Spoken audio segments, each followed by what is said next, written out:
En el oscuro corazón del hampa europea, donde las lealtades se compran con sangre y el miedo es la moneda corriente, surgió una figura envuelta en misterio y poder. Su nombre, susurrado en las sombras, era Frank Gergely, también conocido como Frank Chopha.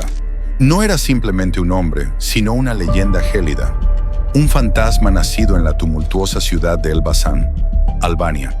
Comandaba un imperio invisible, un sindicato del crimen cuyo alcance parecía ilimitado y cuyo nombre inspiraba un terror reverencial.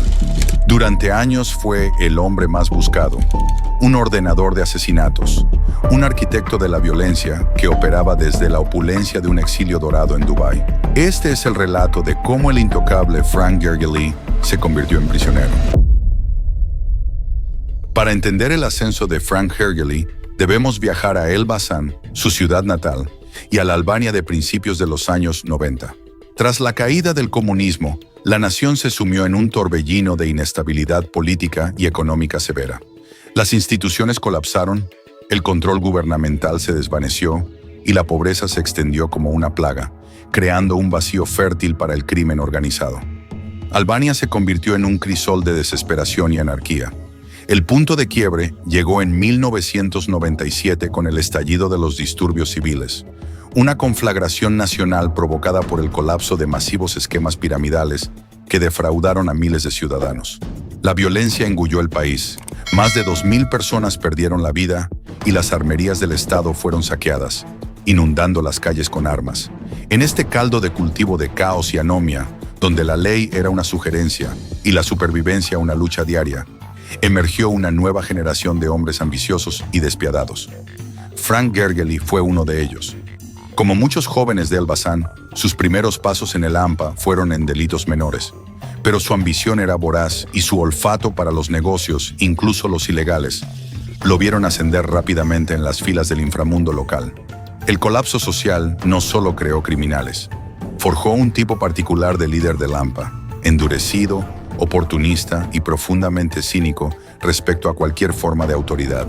El entorno de paraíso para el comercio ilegal, donde incluso los políticos eran comprables, moldeó su visión del mundo y alimentó su audacia, sembrando la semilla de la creencia en su propia invulnerabilidad. Desde las calles destrozadas de Elbasan, Frank Chopha, el joven que apenas superaba los 20 años, comenzó a forjar su leyenda. Ya no era un simple matón callejero.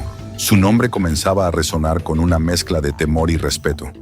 Aspiraba a dirigir operaciones criminales a gran escala, y esta ambición lo llevó a consolidar el poder y a formar el clan Chopha, una organización que pronto se convertiría en sinónimo de terror y eficiencia criminal. Bajo su liderazgo, el clan se expandió con una velocidad y brutalidad asombrosas, especializándose en el narcotráfico, el tráfico de armas y el lavado de dinero. Rápidamente se posicionaron como un actor principal en la escena criminal albanesa, notorios por sus métodos brutales y conexiones internacionales. La mafia albanesa, con su estructura jerárquica tradicional, basada en clanes familiares conocidos como FIS, y un estricto código de lealtad o BESA, ofrecía un modelo de secretismo y disciplina interna casi impenetrable, a menudo reforzado por lazos de sangre. Gergely supo capitalizar estas características, utilizando la cohesión del clan como plataforma para una expansión internacional sin precedentes. Las operaciones del clan Chopha trascendieron las fronteras de Albania, extendiéndose por toda Europa hasta convertirse en una entidad global.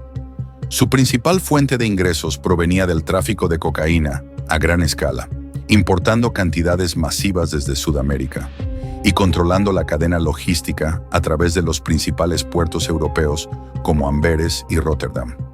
La droga era procesada en laboratorios clandestinos diseminados por el continente y luego distribuida, generando beneficios colosales que se repatriaban a Albania para financiar aún más actividades delictivas y corromper voluntades. Además, el clan estaba profundamente involucrado en el tráfico de armas, suministrando armamento a otras organizaciones criminales, lo que demuestra una visión estratégica que iba más allá del simple oportunismo.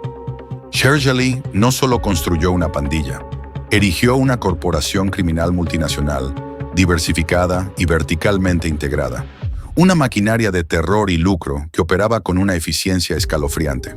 Su juventud, apenas 31 años al momento de su extradición, contrastaba con la magnitud del imperio que había levantado, un testimonio de su excepcional, aunque perversa, capacidad de liderazgo. Con su poder consolidado en Albania y su red extendiéndose por Europa, Frank Gergely dio un paso estratégico que definiría su reinado. Trasladó su centro de operaciones a Dubái. En el corazón de los Emiratos Árabes Unidos, entre rascacielos de lujo y una opulencia deslumbrante, se instaló en una villa de $1 millón en Dubai Hills, cuyas imágenes incluso fueron publicadas por una empresa constructora local, un detalle que subraya su audacia. Dubái no era solo un refugio dorado, era una plataforma global. La mudanza a Dubái le permitió a Frank expandir sus operaciones a escala mundial. Desde su nueva base, orquestó una vasta red de narcotráfico internacional y crimen organizado. Desde este santuario de riqueza, Gergely dirigía su imperio con una calculada distancia. Mantuvo un perfil bajo en Dubái y raramente se ensuciaba las manos él mismo. En lugar de ello, dirigía sus operaciones desde las sombras usando mensajes codificados y soldados de confianza para gestionar los asuntos del día a día. Esta vida de lujo y aparente impunidad le permitía sentirse intocable, mezclándose con la alta sociedad de Dubái, mientras, en paralelo, manejaba una de las organizaciones criminales más temidas de Europa. Su elección de Dubái reflejaba una tendencia creciente entre los grandes capos del crimen: utilizar paraísos fiscales y centros de riqueza global como bases de operaciones, buscando aislarse de la presión de las fuerzas del orden europeas. Era una decisión empresarial calculada, destinada a optimizar la gestión de su imperio criminal y su seguridad personal. Sin embargo, esta misma ostentación y la concentración de figuras de alto perfil delictivo en lugares como Dubái comenzaron a generar una presión internacional que, irónicamente, contribuiría a cerrar las lagunas legales que él mismo había explotado. La hegemonía del clan Chobha, bajo el mando implacable de Frank Gergely, no tardó en chocar con otros poderes emergentes. La rivalidad más sangrienta se desató con el clan Alibek, liderado por Ardit Spahiou, una figura igualmente despiadada y decidida a mantener su dominio en el lucrativo negocio del narcotráfico. La chispa que encendió la guerra fue, según informes, un masivo cargamento de cocaína desaparecido en Gran Bretaña, una pérdida por la que ambos clanes se culparon mutuamente. Lo que siguió fue una espiral de violencia sin precedentes, una vendetta personal que trascendió las fronteras albanesas y tiñó de sangre las calles de Europa, especialmente Bruselas, que se convirtió en el nuevo campo de batalla. El clímax de esta guerra llegó el 27 de noviembre de 2020, en Molenbeek, Bélgica. Ardit Spahiou, de 38 años, fue brutalmente asesinado.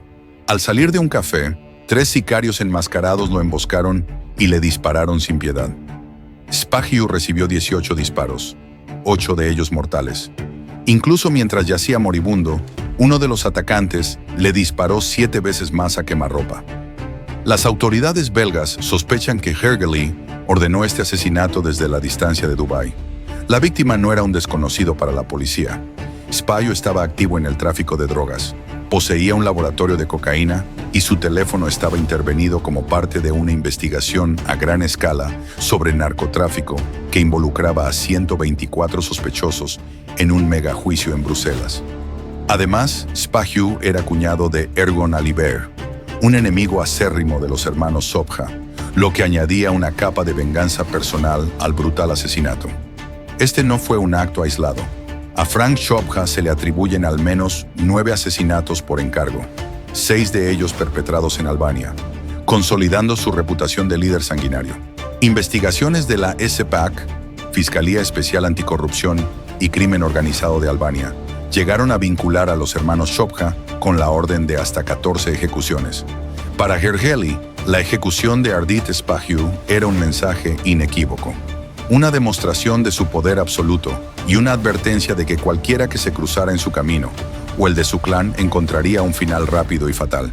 Sin embargo, este acto de dominación, al eliminar a un jugador tan importante y ya vigilado como Spahiou, atrajo una atención policial aún más intensa sobre las redes de la mafia albanesa en Bélgica, acelerando irónicamente la investigación que conduciría a la propia caída de Gergely.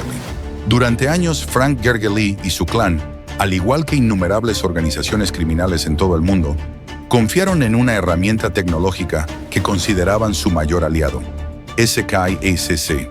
Se trataba de un servicio de mensajería encriptada, promocionado por su seguridad supuestamente inexpugnable, que se convirtió en el canal predilecto para coordinar operaciones ilícitas, desde el tráfico de drogas hasta la orden de asesinatos. Los criminales creían que sus comunicaciones eran impenetrables, un santuario digital para sus secretos más oscuros. Pero la fortaleza digital tenía una grieta. Las autoridades policiales europeas, en una operación de inteligencia masiva y sofisticada, lograron comprometer la red SKIACC.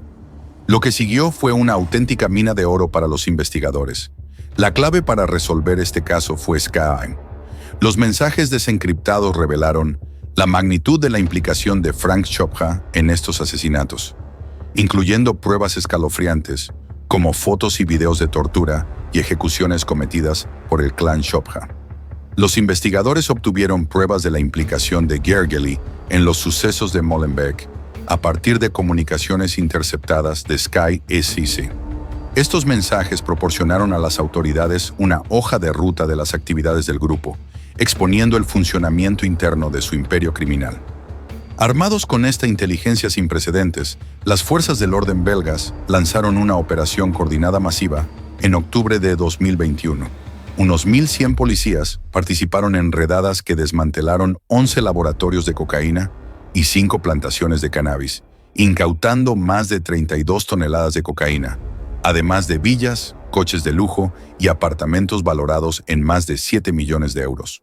Numerosos miembros de la red fueron arrestados, lo que condujo al mayor juicio penal de la historia de Bélgica, con 142 sospechosos en el banquillo.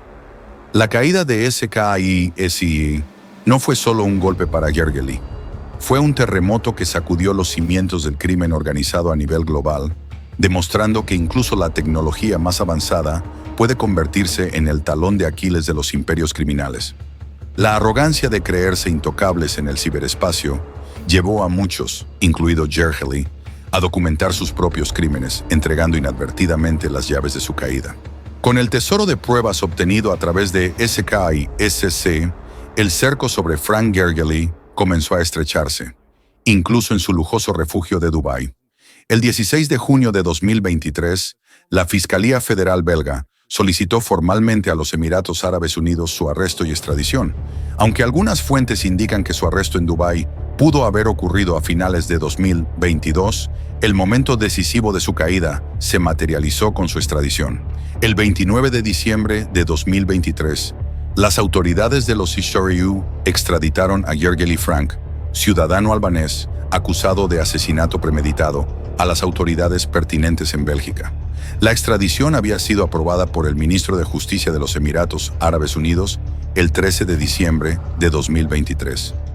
Este movimiento fue posible gracias al acuerdo de extradición firmado entre los Emiratos Árabes Unidos y el Reino de Bélgica en diciembre de 2021, que entró en vigor en noviembre de 2022. Significativamente, Gergely fue el primer criminal de drogas extraditado desde la entrada en vigor del Tratado de Extradición, un hecho que lo convirtió en un símbolo de la nueva era de cooperación judicial internacional. La extradición de este objetivo de alto valor fue una clara señal de que los antiguos paraísos seguros para criminales se estaban volviendo cada vez menos hospitalarios. Estos procedimientos confirman la continua colaboración de los EAU con socios internacionales en la búsqueda de la justicia internacional. Incluso su último viaje como hombre libre tuvo un cariz cinematográfico. Fue extraditado en un avión privado después de que una aerolínea comercial se negara a transportarlo el día anterior. El otrora intocable capo, que dirigía su imperio desde las sombras de Dubái, estaba finalmente en camino a enfrentar la justicia. El viaje de Frank Gergely desde su opulenta villa en Dubái culminó en una fría celda de una prisión belga. Despojado de su lujo, su poder y su aura de invulnerabilidad, el fantasma de Elbasan se transformó en un acusado. El hombre que una vez se sintió intocable, que presuntamente ordenó ejecuciones con una llamada o un mensaje codificado, ahora debía someterse al debido proceso legal, un marcado contraste con la justicia sumaria que él mismo habría dispensado. La principal acusación que pesa sobre él es la de asesinato premeditado por la muerte de Ardit Spayou en Molenbeek. Las autoridades belgas lo consideran el ordenador del asesinato, el cerebro detrás de la ejecución. Su juicio no será un caso aislado, sino que se inscribe en un contexto mucho más amplio. Una ofensiva a gran escala contra las redes de la mafia albanesa y el tráfico de cocaína en Europa. De hecho, un mega juicio con 124 sospechosos, todos vinculados a las actividades criminales de Ardit Spayou y su entorno, ya estaba en marcha en Bruselas cuando Gergely fue extraditado. La comparecencia de Gergely ante la justicia belga representa un capítulo crucial y de alto perfil en esta saga. Para las autoridades, llevar a juicio a una de las principales figuras de la mafia albanesa de la cocaína en Europa es un paso fundamental. El resultado de su proceso será seguido de cerca, no solo por las fuerzas del orden, sino también por las propias organizaciones criminales, conscientes del mensaje que una condena podría enviar. La captura y extradición de Frank Gergely representan sin duda una victoria significativa para la justicia internacional. Su imperio personal, construido sobre cimientos de violencia y narcotráfico, se ha derrumbado. Sin embargo, la caída de un capo, por poderoso que sea, raramente significa el fin de la organización que representa. La mafia albanesa, con sus profundas raíces y su estructura resiliente, sigue siendo una fuerza formidable en el panorama criminal global. Caracterizada por una amalgama de empresas criminales diversificadas, una alta capacidad delictiva y una estructura a menudo descentralizada, donde los clanes operan de forma transnacional, ha demostrado una notable habilidad para adaptarse y persistir. Su reputación de brutalidad, la férrea lealtad interna y su capacidad para infiltrarse en instituciones legales y políticas, junto con una probada eficiencia en el tráfico de drogas, la mantienen como un actor clave en el AMPA mundial, con una presencia consolidada en Europa, Sudamérica, Norteamérica y Asia, y con profundas conexiones en países como Bélgica. Europol advierte que las redes de narcotráfico, como las operadas por clanes albaneses, desestabilizan la sociedad, socavan las economías legales y la confianza en las instituciones. Esta es una amenaza de rápido crecimiento, con criminales que se vuelven cada vez más sofisticados y peligrosos. El crimen organizado en general está evolucionando, volviéndose más desestabilizador, nutrido por el entorno online y acelerado por nuevas tecnologías como la inteligencia artificial. La historia de Frank Gergely es un estudio de caso sobre el crimen transnacional moderno. Utilizó la tecnología de su tiempo, como SkySC, y los sistemas globales para su beneficio. Los futuros señores del crimen, sin duda, explotarán herramientas aún más avanzadas. La lucha contra estas organizaciones exige una adaptación constante, una cooperación internacional férrea y una superioridad tecnológica por parte de las fuerzas del orden. El caso Gergely, aunque un éxito, es un recordatorio contundente de que la batalla contra el crimen organizado es continua, evolutiva y de vital importancia para la seguridad y la estabilidad de las sociedades en todo el mundo.